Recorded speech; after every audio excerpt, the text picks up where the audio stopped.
Bathandwa bami, thandekayo bami namhlanje, izifundo zanamhlanje, izinto ebalulekile kakhulu kwizifundo zanamhlanje ukuthi asicabange izinto zasezulwini kakhulu kunezinto zala emhlabeni. Isifundo sethu sokuqala namhlanje, umshumayeli ukhuluma ngokuthi konke kuyizinto. Umshumayeli ushiswa yilokhu ngoba ebona ukuthi yonke into esiyenzayo emhlabeni siyenza igcine isale la emhlabeni, ayisiqhubeki nayo. Zonke izinto esiyifunayo emhlabeni siyayithola, kodwa egcineni sigcine siyishiya emhlabeni, asambi nazo. Kufanele ukuthi sifune izinto esizokwazi ukuthi zisondeze kuNkulunkulu, ngoba uNkulunkulu yena akuyena owala emhlabeni kuphela, kodwa besinokholo kuyena sikwazi ukuthi sihambe naye. So umshumayeli wethu ubonani? Ubona abantu abafaka yonke i-energy yabo befuna izinto zomhlaba, bagcine sebethanda lezi zinto lezi zomhlaba zodwa, bakhohlwe ukuthanda yena. Mhlambe nathi besibuka izinto esizenzayo, kuyenzeka ukuthi sithande izinto zethu, amabhizinisi ethu, sithande iy'mali zethu, sithande imizi yethu, sithande zonke izinto zethu, ngale ndlela yokuthi singabe samcabanga uNkulunkulu, sifokase kulezi zinto zethu kuphela.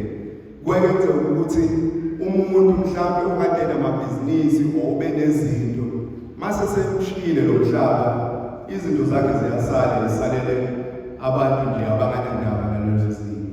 Futhi lo bantu bayisebenzise noma ikanjani, bangabe basacabanga le-effort le ayifakile, nesikhathi lesi asifakile kulezinto lezi ukuze ayithole.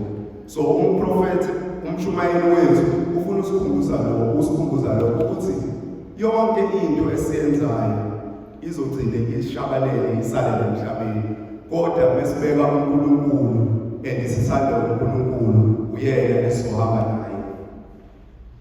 Kwisifundo sesibili, umpostoli Pawuli naye unale idea, nale cabango le ethi ukuthi asikhohlwe izinto zomhlaba, but asibuke uNkulunkulu.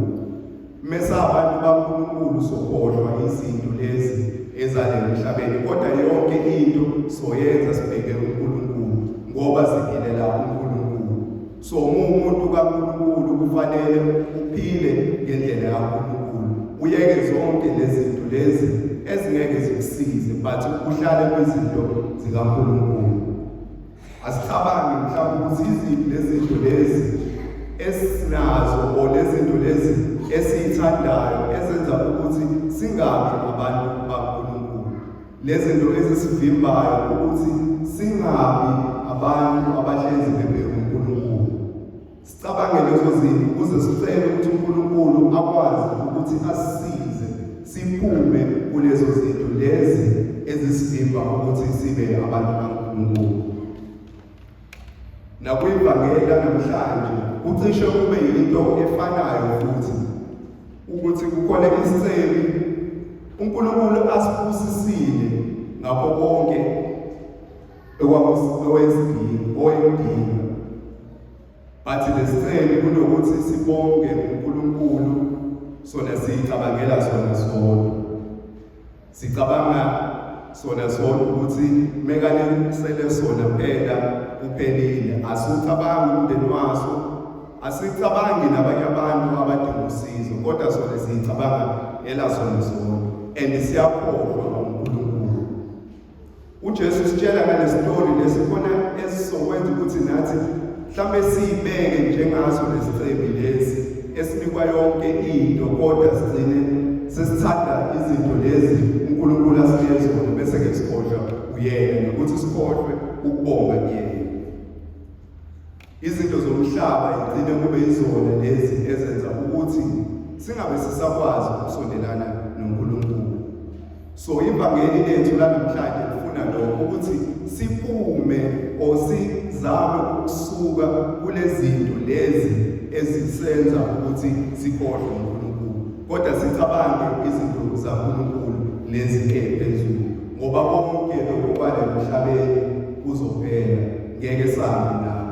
Kodwa mesinoNkulunkulu sicabanga uNkulunkulu ngaso sonke isikhathi, kuzosisiza ukuthi ekufeni kwethu siphinde sibe noNkulunkulu, ngoba okomhlaba kuyaphela, akekho umuntu oyohlala la okwaphakade, kodwa ekugcineni kufanele siye kuNkulunkulu.